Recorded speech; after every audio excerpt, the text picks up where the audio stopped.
Hello বন্ধুরা, আশা করি সকালে ভালো আছেন। ফুটন্ত গরম জলে টমেটো দিয়ে দিন।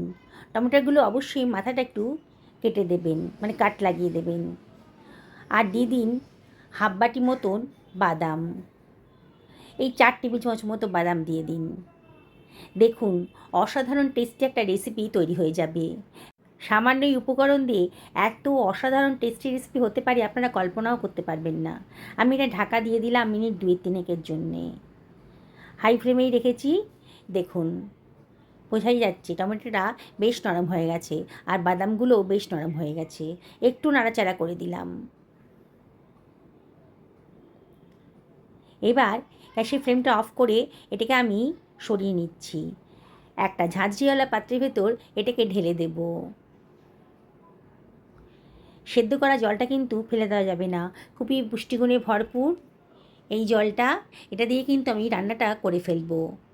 আমি টমেটো আর বাদামটাকে অন্য একটা পাত্রের ভেতর রেখে দিচ্ছি, আর এই সেদ্ধ করা জলটাও আমি সরিয়ে রাখছি। আমি এখানে 1 কেজি মতন চিচিঙ্গা নিয়ে নিয়েছি। চিচিঙ্গার নানান রেসিপি তো আপনারা খেয়েছেন, সেগুলো হয়তো আপনাদের ভালোও লেগেছে। কিন্তু আজকে আমার মতন করে যদি এই রেসিপিটা খান, দেখবেন অন্য সব রেসিপি এর কাছে ফিকে হয়ে গেছে। আপনাদের বারে বারে মনে হবে এইভাবেই চিচিঙ্গাটা বানিয়ে ফেলি। আমি চিচিঙ্গাটা ভালো করে ধুয়ে পরিষ্কার করে নিয়েছি, আর চিচিঙ্গার গাগুলো আমি চেঁচে নিচ্ছি ছুরি দিয়ে। আমার ছুরি দিয়ে করছি, ইচ্ছা করলে আপনারা বটি দিয়ে ওটা চেঁচে নিতে পারেন। চিচিঙ্গাগুলো ভীষণই কচি, অসম্ভব টেস্টি একটা রেসিপি, নিরামিষ রেসিপি তৈরি হয়ে যাবে। আপনারা কল্পনাও করতে পারবেন না সামান্য উপকরণে এত সুন্দর একটা টেস্টি রেসিপি তৈরি হতে পারে। আপনারা শেষ পর্যন্ত ভিডিওটা দেখুন, ভীষণই ভালো লাগবে। সমস্ত চিচিঙ্গাগুলো থেকে আমি খোসাগুলোকে চেঁচে ফেলে দিয়েছি। এবার চিচিঙ্গাগুলোকে আমি কেটে নিচ্ছি। ভেতরটা অবশ্যই চেক করে নেবেন, যদি মোটা মোটা দানা থাকে চিচিঙ্গার ভেতরে সেগুলো বাদ দিয়ে দেবেন। আমার এই চিচিঙ্গাগুলো কিন্তু ভীষণই কচি, তাই দানা ফেলার প্রয়োজন নেই। আমি এগুলোকে ছোটো ছোটো টুকরো করে কেটে নিচ্ছি। দেখুন কীভাবে কাটছি। রেসিপিটি যদি ভালো লাগে তাহলে লাইক শেয়ার কমেন্ট করতে কিন্তু ভুলবেন না। আপনাদের সাপোর্টের জন্যই এত দূর আসতে পেরেছি, তাই আপনাদেরকে অসংখ্য ধন্যবাদ। নতুন বন্ধুদেরকে রিকোয়েস্ট করব আমার চ্যানেলটা সাবস্ক্রাইব করার জন্যে। পাশে থাকা বেল আইকনটা অবশ্যই ক্লিক করে দেবেন, তাহলে আমার রান্নার নোটিফিকেশানটা আপনারা পেয়ে যাবেন। একটা মিক্সার গ্রাইন্ডারের ভেতর 1 টেবিল চামচ গোটা জিরে, 1 টেবিল চামচ গোটা ধনে, 1 টেবিল চামচ সাদা সর্ষে দিয়ে দিলাম। এবার এর ভেতরে আমি দিয়ে দিচ্ছি হাফ 1 টেবিল চামচ মতো লবণ। লবণটা দিয়ে গ্রাইন্ড করবেন, তাহলে খুব সুন্দরভাবে গ্রাইন্ডটা হয়ে যাবে। অল্প মশলা তো, ইচ্ছে করলে আপনার শিলপাটাতেও করে নিতে পারেন। দেখুন খুব সুন্দরভাবে গ্রাইন্ডটা কিন্তু হয়ে গেছে। এবারে আমি এর ভিতরে দিয়ে দিচ্ছি 1.5 ইঞ্চি পরিমাণ আদা কুচোনো, আর দিয়ে দিচ্ছি 2খানা কাঁচা পাকা লঙ্কা। দারুণ সুন্দর একটা ফ্লেভার আসবে। সেদ্ধ করে রাখা বাদাম আর টমেটোটা দিয়ে দিচ্ছি। টমেটোর খোসাগুলো অবশ্যই বাদ দিয়ে দেবেন, এগুলো কোনো কাজে লাগবে না, এগুলো ফেলে দেব। দেখুন টমেটো আর বাদামটাও দিয়ে দিলাম মিক্সার গ্রাইন্ডারের ভেতরে। অসম্ভব টেস্টি রেসিপি তৈরি হতে পারে, আপনারা কল্পনাও করতে পারবেন না। এর ভেতর দিয়ে দিচ্ছি 2 টেবিল চামচ নারকেল কোড়া। আমার নারকেল কোড়াটা ফ্রিজে করা ছিল, তাই একটু শক্ত শক্ত লাগছে। এবার দিয়ে দিচ্ছি ওই বাদাম আর টমেটো সেদ্ধ করা 2 টেবিল চামচ মতো জল। দেখুন কত সুন্দর একটা স্মুথ পেস্ট তৈরি হয়ে গেল। একটা কড়াই গরম করতে দিয়ে দিয়েছি, এর ভেতরে দিয়ে দিচ্ছি 1.5 টেবিল চামচ সর্ষের তেল। তেলটা যখন গরম হয়ে গেছে হাফ 1 টেবিল চামচ কালো জিরে দিয়ে দিলাম, আর দিয়ে দিচ্ছি 1/4 টেবিল চামচ গোটা জিরে। একটু ফ্রাই হতে দেবো। 2খানা শুকনো লঙ্কাও দিয়ে দিলাম, দারুণ সুন্দর একটা ফ্লেভার আসবে। গ্যাসের ফ্লেমটা লোতে রেখে মশলাগুলোকে একটু ফ্রাই করে নিচ্ছি। সুন্দর একটা গন্ধ বেরোতে শুরু করেছি যখন, তখন আমি কেটে রাখা চিচিঙ্গাগুলো এর ভেতরে দিয়ে দিচ্ছি। পুরো চিচিঙ্গাটাই এর ভেতরে দিয়ে দিচ্ছি। এর ভেতরে আমি দিয়ে দেবো হাফ 1 টেবিল চামচ মতো হলুদের গুঁড়ো, হাফ 1 টেবিল চামচ লবণও দিলাম। আগে মশলা গ্রাইন্ড করার সময় কিন্তু বেশ খানিকটা লবণ দিয়েছিলাম, তাই লবণের পরিমাণটা একটু অল্পই দিলাম। পরে যদি প্রয়োজন হয় তাহলে দিয়ে নেব। তাই সেই ফ্লেমটা হাইতে রেখে একটু সবজিগুলোকে কষিয়ে নিচ্ছি। অনবরত কিন্তু নাড়তে হবে।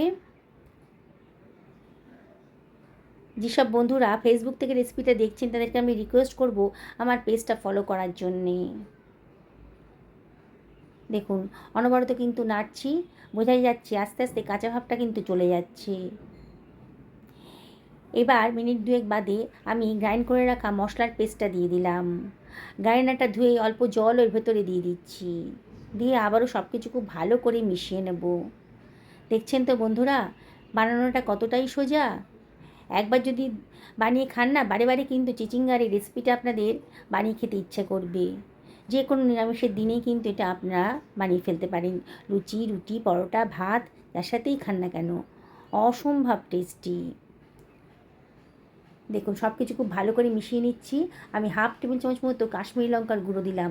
এই রান্নাটা খুব একটা ঝাল ঝাল হবে না, একটু মিষ্টি মিষ্টি হবে, তাই 1 টেবিল চামচ মতো চিনিও দিয়ে দিলাম। তবে চিনিটা অপশনাল, পছন্দ না হলে বাদ দিয়ে দেবেন। তবে দিলে পরে কিন্তু রান্নার টেস্টটা খুব সুন্দর আসে।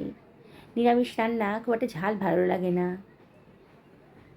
দেখুন সব কিছু আবারও খুব ভালো করে মিশিয়ে নিয়েছি। এবার ঢাকা দিয়ে 4 থেকে 5 মিনিট হাই ফ্লেমে রান্না করে নেব। 4 মিনিট বাদে আবারও সব কিছু খুব ভালো করে মিশিয়ে নিচ্ছি। আবারও মিনিটখানেক খুব ভালো করে কষিয়ে নেব। এবারে আমি এর ভিতরে দিয়ে দিচ্ছি জল। আমার টমেটো আর বাদাম সেদ্ধ করা যে জলটা ছিল সেটা আমি পুরোটাই দিয়ে দিচ্ছি। দিয়ে আবারও সব কিছু খুব ভালো করে মিশিয়ে নেব। একবার যদি এইভাবে বানিয়ে খান না, এর স্বাদ কিন্তু ভুলতে পারবেন না। ঘরে থাকা সামান্য উপকরণেই কিন্তু রেসিপিটা তৈরি হয়ে যাবে। এবার ঢাকা দিয়ে মিনিট 7 এটা আমি লো ফ্লেমে রান্না করে নেব। 7 মিনিট বাদে দেখুন, দেখেই মনে হচ্ছে চিচিঙ্গাগুলো অনেকটাই নরম হয়ে গেছে। তাও একটু চেক করে দেখুন, একেবারে নরম হয়ে গেছে কিন্তু গলে যায়নি। আবার একটু নাড়াচাড়া করে দিচ্ছি। এবারে আমি এর ভেতরে দিয়ে দিচ্ছি কতগুলো কিশমিশের দানা। নিরামিষ রান্না কিশমিশের দানা পড়লে খেতে ভালো লাগবে। হাফ টেবিল চামচ মতো গরম মশলার গুঁড়োও দিয়ে দিলাম, হাফ টেবিল চামচ মতো গোলমরিচের গুঁড়োও দিলাম, আর দিয়ে দিচ্ছি খানিকটা কসুরি মেথি হাতে ডলে দিয়ে দিলাম। এবারে সব কিছু ভালো করে মিশিয়ে নেব। তার আগে আমি এর ভেতর দিয়ে দিচ্ছি 1 টেবিল চামচ মতো গাওয়া ঘি। নিরামিষ রান্নায় একটু ঘি পড়লে পরে খুব সুন্দর একটা টেস্ট আসে। পছন্দ যদি হয় তাহলে দেবেন, নাহলে বাদ দিয়ে দেবেন। আবারও সব কিছু খুব ভালো করে মিশিয়ে নিচ্ছি। দারুণ সুন্দর একটা গন্ধ বেরিয়ে গেছে। যারা নিরামিষ খেতে একেবারেই পছন্দ করেন না তাদেরকে এই রেসিপিটা একবার দিয়ে দেখুন। গ্যারেন্টি দিয়ে বলছি, ননভেজ ছেড়ে তারা কিন্তু এই রেসিপিটা বারে বারে খেতে চাইবেন। আবারও ঢাকা দিয়ে মিনিট 2 লো ফ্লেমে রান্না করে নেব। 2 মিনিট বাদে গ্যাসের ফ্লেমটা অফ করে দিয়েছি। দেখুন কত সুন্দর একটা রেসিপি আজকে তৈরি হয়ে গেল। যেমন টেস্টি সেরকমই হেলদি। আমি একটা সার্ভিং প্লেটে এটাকে সার্ভ করে দিচ্ছি। দেখছেন তো বন্ধুরা বানানোটা কতটাই সোজা। বিগিনার্সরাও একবার দেখলে পারে বানিয়ে ফেলতে পারবেন। এবার উপর থেকে দিয়ে দিচ্ছি খানিকটা ধনেপাতা কুচি। অসম্ভব সুন্দর টেস্টি রেসিপি তৈরি হয়ে গেল। আমি আপনাদেরকে আবারও রিকোয়েস্ট করব, নিরামিষের দিনে একদিন এই রেসিপিটা বানিয়ে ফেলুন। পরিবারের সকলকে খাওয়ান, নিজেও খান। এই কিশমিশগুলো যখন খাওয়ার সময় মুখে পড়বে না, অসম্ভব ভালো লাগবে। সুস্থ থাকুন, ভালো থাকুন। নমস্কার।